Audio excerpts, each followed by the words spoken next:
I'm Alex Lockridge, the pastor at First Baptist Church in Moorhead, and this is a conversation with First Baptist Church. Joining us today is Dee Biebighauser. She is our custodian, our master of the miscellaneous, our Mrs. Do-It-All. Dee, thank you for being with us today. My pleasure. Let's start with telling us about where you're from and what you call home.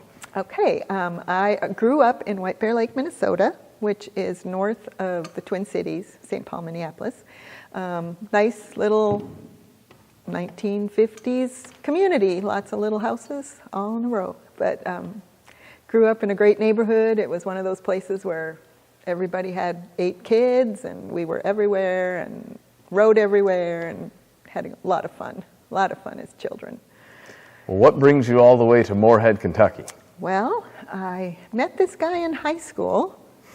And funny we never met because we only lived 3 blocks apart all those years growing up. But Tom, we got married, and while on our honeymoon, he got a job in northern Minnesota.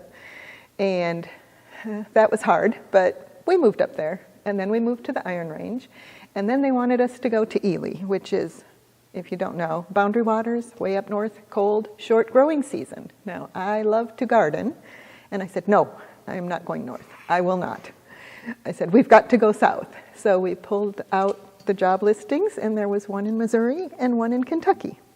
So we got out our National Geographic magazines, saw a beautiful picture of the Kentucky bluegrass and said, ooh, that's nice, let's go there. And so here we are. And we're glad it worked out that way. We are too. And I was serious when I said you do it all, so the best you can, tell us about all the ways you spend your time these days. Oh gosh. Well, I am involved in the Moorhead Women's Club. I've been a member for over 25 years. Same with the Painted Hills Garden Club, and I've served as officers in both of those. And I'm involved in the garden club at the state level also.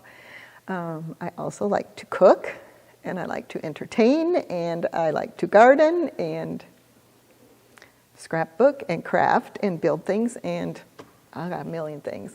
Is there anything you can't do? I cannot make bread. Cannot do it.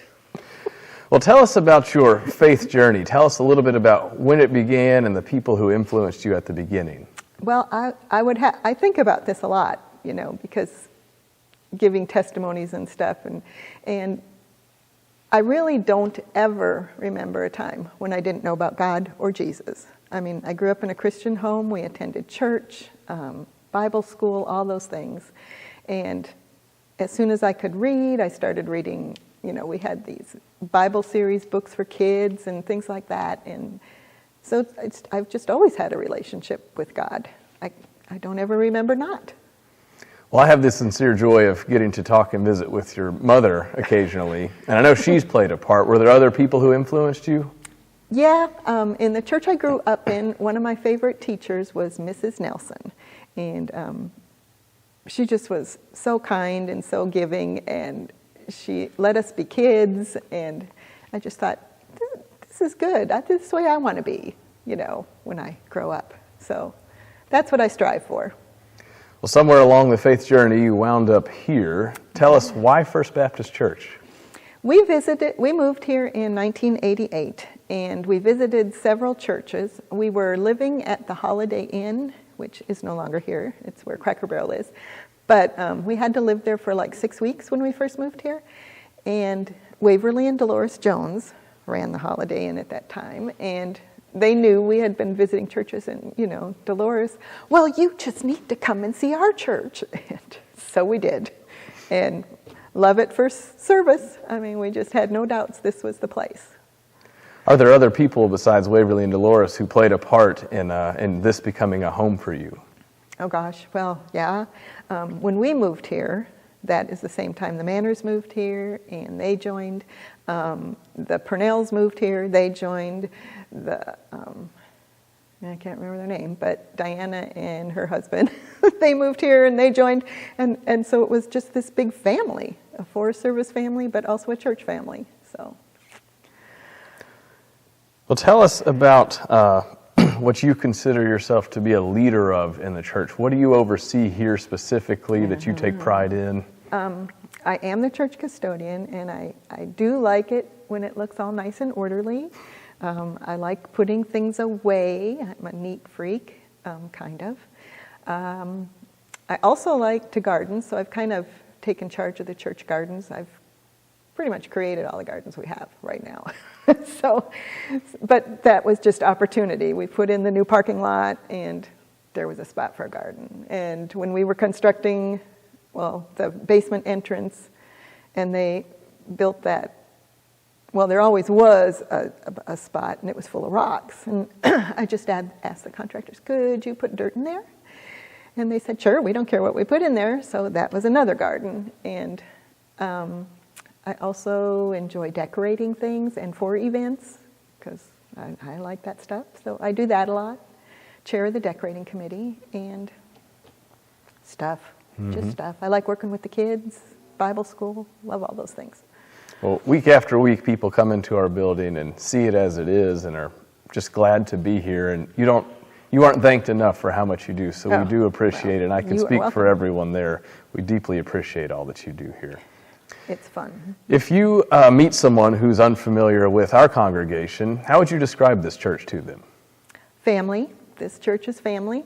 When we moved here, we didn't have any family here, so church family was family.